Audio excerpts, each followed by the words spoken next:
What's going on, everybody? Welcome to the Mr. Maple Show. Today we're in the flower house.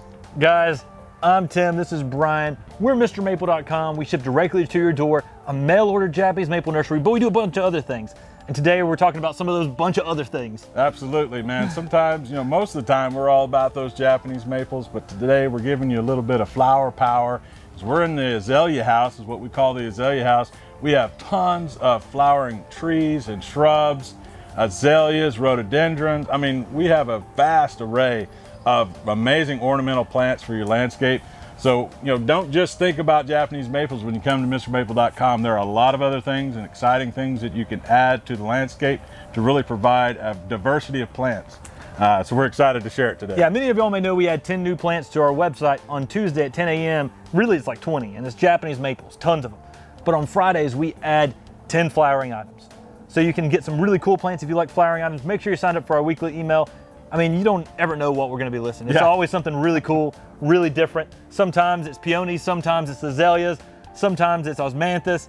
And so there's always cool flowering items you can get on MrMaple.com. You can go right now, check out our Fun Flower Fridays part to our website. You can also check out our rare plant section or our azalea section to see specific trees by cultivar name. So if you're anything like me, you're probably running out of space in your garden. I've got so many Japanese maples planted in there, but now I'm starting to think about accent plants, and these are what we're going to kind of showcase for you guys. A lot of these can be specimens to stand alone in your garden, but also they're great accompaniment to Japanese maples. So let's get started. So not a flowering plant, just happened to be in here. I got to talk about it. This is Ulmus Pumila pendula. This is a weeping elm. So it's got that cascading umbrella shape on an elm tree. Now the elm trees are really cool and they really get some interesting bark as they age, but this thing just has that cascading habit. So it stands out from all the other elm selections of the Ulmus Pumila because it has that pendulous cascading selection. Really cool, and some good XL sizes right now on Ulmus Pumila pendula. But let's really get into some of those flowering items because we've got some cool stuff down through here. Brian, I know you set this one out earlier. What do you like about Tilia Henrietta? Man, this has a really cool leaf shape to it, but what really drawed me in is on the edges of this leaf, it's got these little spikes and points. They're not like prickly, but they've got these little points, almost look like little hairs coming off the edge of that leaf. Just gives it a really unique texture to it. Guys, Tilia Henrietta has blooms on it too for bees. Nice. Bees love Tilia Henrietta, and it's got one of the later blooms of the Tilias. I mean, this plant is really unique and different with its leaf shape, but again, it's really good for the bees too, for the beekeepers. Now, very, very cool. As we're coming down through here, here's another Tilia. This is a Tilia cordata selection called Dwarf Weeper. And this is a weeping dwarf little leaf linden. If you want to add some cool shapes in your garden, this one right here, it's a nice weeping habit to it. Gives you some interesting shape and texture in your garden. I love that, man. This looks nice. And also the fact that this also is good for the bees. The Tilia cordatas produce some good blooms that the bees love. Great for the bees. And as we're coming down through here, we've got tons of awesome blooming plants. I couldn't walk by some variegated plants like this right here. This is Viburnum Lantana wave crest, also known as Viburnum Lantana variegata. This thing is amazing, guys. You don't see that like yellow variegation very often in nature, but this thing really does display some unique variegation on that. Each leaf has a little bit different coloration on it. It's really interesting. The more you look into it, definitely the one you want to photograph out there in the garden. Add one of these to your collection for sure. Now this has your typical Viburnum bloom to it, so it gets a really cool bloom to it as well. A really nice upright shrub, Viburnum Lantana variegata, or wave crest. Now if you feel these leaves are kind of fuzzy, and that's true with most of the Lantana viburnums. Awesome, awesome selection. Really sturdy, upright, variegated plant. And then beside this, we've got Coralopsis Piccata Golden Spring, also known as RER Ogon. And this thing always lights up in the spring. It's got some of the best golden yellow colors out there. I'm always coming out here to try to capture that moment where it's really starting to brighten up. Really cool plant. Now, there was a great one of these at Tom Cox Gardens. We went and saw it. They've just got a really cool wide spreading shape, but the Coralopsis also have a yellow bloom in the early spring to late winter, which give a very unique winter interest that you don't get out of many other plants. It's one of the very first trees and shrubs blooming out there in the landscape, and being a Chinese winter hazel with yellow color, it keeps performing all throughout the year. That's a pretty awesome plant. Man, right here we've got some really nice sizes of some dogwood. We've got green sleeves. Yeah, we got some XL 1 gallons on Cornus Kousa green sleeves. The Kousa dogwoods are some of my favorite. Yeah. They bloom later on in the season once the leaves are there, where the Cornus Florida bloom before the leaves come out. But there are often more blooms per tree on a Cornus Kousa than there is on a Cornus Florida, and they're disease resistant. So awesome, awesome plant because of that. It's a really ornamental plant. I love dogwoods, and I mean, you see them so many places, even growing wild out, you know, just driving down the road, you see those dogwoods blooming. It's kind of the sign of spring out there. So this definitely gives you a nice ornamental spring appeal to your garden. Dogwoods are just that classic beauty out in the garden for sure. Guys, I can't walk by here without talking about this cool, awesome plant.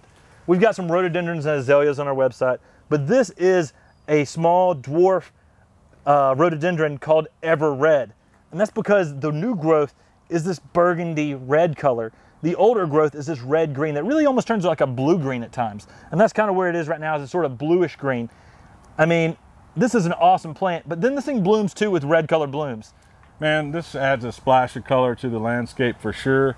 I'm all about right now thinking about adding some new levels of attention to different areas in the garden.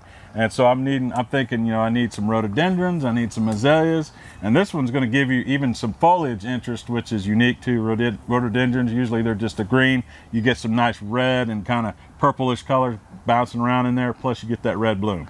Pair this with golden spring. You get different bloom times, but the color on the foliage is going to give contrast throughout the season, and different habits, where this one's going to be low and rounded with the spreading out habit of Coralopsis golden spring. Great plants to complement each other very well. Absolutely. Man, there's so much stuff in here. Beautiful, beautiful blooms going on everywhere.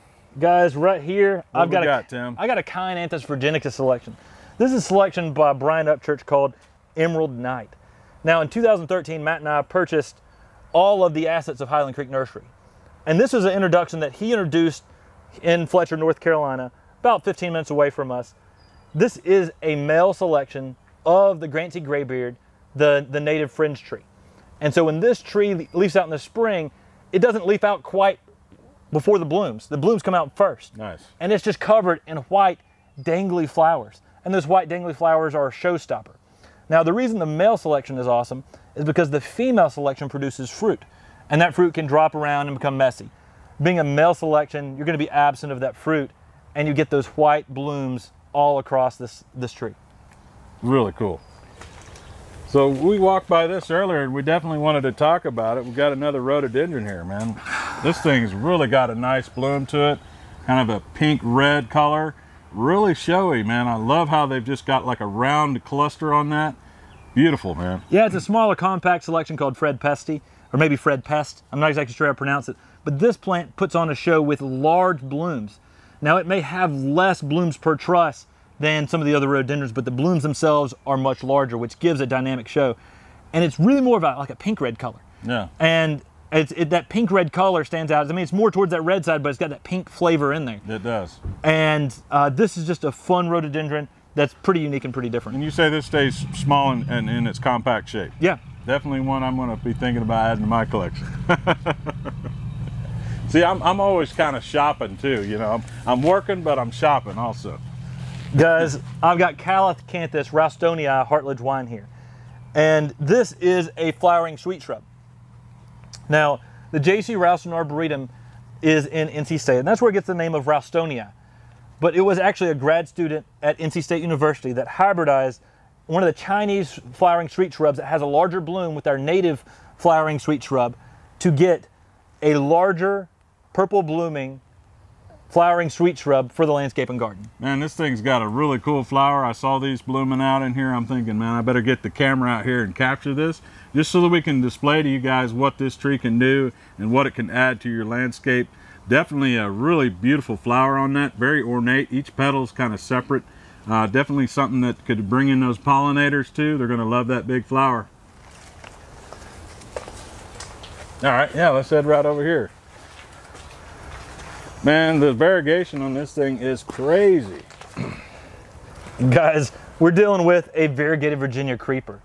I fell in love with this thing at the J.C. Ralston, actually. Nice. I saw this growing in their white garden. and I was astounded because they had this growing on an arbor. And I was like, that thing is outrageous. And this Virginia creeper is variegated. It's called Star Showers. It's just going to creep all across the ground unless you give it something to grow on. It kind of looks like variegated poison ivy, but the leaves don't have that poison ivy feel to them. I think often in the landscape, people see Virginia creeper and they're like, oh, it's poison ivy.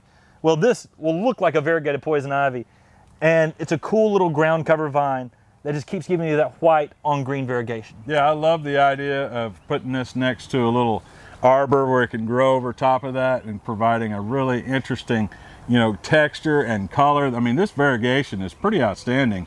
I mean, I've seen a lot of plants with great variegation. This has definitely got, every leaf is a little bit different. It's got splotching, swirling. I mean, I love the way that looks. That's really cool. Guys, this was in one of my top 5 yellow plants in here. This is Tilia cordata Shibamichi Gold, also known as a Kira Gold. Well, you know Tim's favorite color is yellow, so we can't go through a greenhouse without Tim talking about yellow. I feel like I'm talking about all the yellow plants again. I'm like, I love that plant. I love that plant. But the Tilia cordatas, like I said, they're good for the bees. They put on flowers later on in the summer. But this one with sunlight continues to get brighter and brighter throughout the season. This is an awesome yellow selection of a Tilia cordata by our good friend, Mr. Shibamichi in Japan. Awesome, awesome yellow selection of those Tilia cordatas. And we walked by these and Tim said, we definitely got to check these out and show these. I want to grab one of these too, just to show you the contrast here. Got some yellow and we've got the bright pinks, man. I love the azaleas. They give you so many different varieties of colors. I mean, we have hundreds and hundreds of different varieties of azaleas out here available at MrMaple.com. I mean, you name the color, we probably got it. So, guys, homebush. This plant is underrated. The name's not really the best name, but the coolest thing about this thing is it's a double blooming pink deciduous azalea. Double blooms on a pink native hybrid azalea. Pretty awesome for getting that. You don't get the doubles very much on the azaleas, and especially on the deciduous azaleas.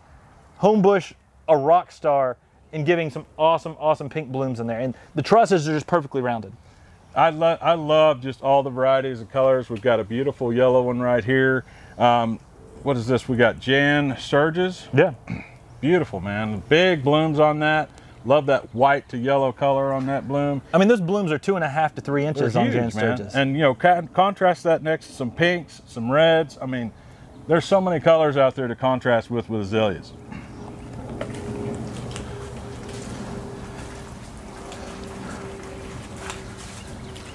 So many awesome plants. Man, I see some more telling you. ever-reds over here on this side. Oh man, I can't talk about flowering plants without mentioning one of my favorite natives, Hemamelis virginiana, Little Prospect. Love the little flowers on this thing. And in the winter time, you get these little tassels that hang down. I love the flowers on these. It's awesome, man. Yeah, I mean, Hemamelis virginiana is such an awesome plant with those yellow tassel flowers. And then on top of that, throughout the year, you get an awesome yellow on green variegation. This plant has a nice pyramidal form and is able to handle full sun in eastern Tennessee, which is pretty outstanding. The foliage also looks good late into the season, which you don't get with many witch hazels. I mean, everything about this plant is a rock star. Absolutely. Absolutely. Man, there's so many plants to talk about in here. We could spend all day walking around picking up plants. What do we got here, Tim? Guys, we got a Satsuki Azalea. And the Satsuki Azaleas, they typically bloom in the summer months. Some of them are blooming a little early here, where we're at here, because we've had such an early spring. Yeah. But this is Suki no Shimo, and this one gets large pink, baby pink blooms to it. Now the Satsuki Azaleas have really large blooms to them. They're slower growing, they're compact, they're excellent for bonsai. In fact, we've got some great photos of this on our website by our friend John O'Lee in Alabama. They're great, easy to train into bonsai, but the thing I like most about Suki no Shimo is the leaf curls. Yeah. It's almost like a Shishigashira Okushimo type on an azalea. Really cool, man. I mean, yeah, just thinking about putting that into a bonsai. I've seen some of those pictures, man. They just look amazing what you can do with these nice, compact, dense azaleas. I love the concept of bonsai. We got a couple of videos of bonsai out there where me and Corbin showed a couple of things that we were trying, but it's an interesting concept to do in bonsai with azalea. Yeah, and I mean, just unique textures on this one. Really dwarf, more compact habit. We've got some older 1 gallons here that really should go to some 3 gallons. Yeah. And awesome, awesome plant with the Suki no Shimo. It's probably one of my favorite azaleas just because the texture on the evergreen azalea is so unique and so different with that curled leaf. Well, man, I hope you guys enjoyed this walkthrough. Me and Tim were just coming out here in the nursery today like, all right, what can we talk about today? We got to keep you guys' interest and bring all these plants to you guys and let you know what you can add to your landscape to create some dynamic contrast. And then here, I mean, with all the blooms, the foliage, I mean, you can't go wrong with these plants. Guys, hope you enjoyed the flower house. I mean, flowers are fun. They're great things to complement with your Japanese maples. Definitely. And we've got some really cool flowers now on Mr. Maple. Go check out our rare plant section, our azalea and rhododendron selection. You'll find some really awesome flowering plants that you can enjoy in your landscape and garden. So definitely come out to our open house. We keep plugging that because we want you guys to know you get an opportunity to come and walk this house yourself and see these amazing blooms, not just on camera, but in person. So it's a unique time to come out to the nursery, get to talk to me and Tim and Matt and everybody around. We'll help you find what you're looking for. Just give us your garden ideas. Say, man, I'm needing this splash of color. I'm needing this kind of plant, and we'll do our best to help you out. So come on out to the open house. Guys, take care. God bless. And have an awesome day.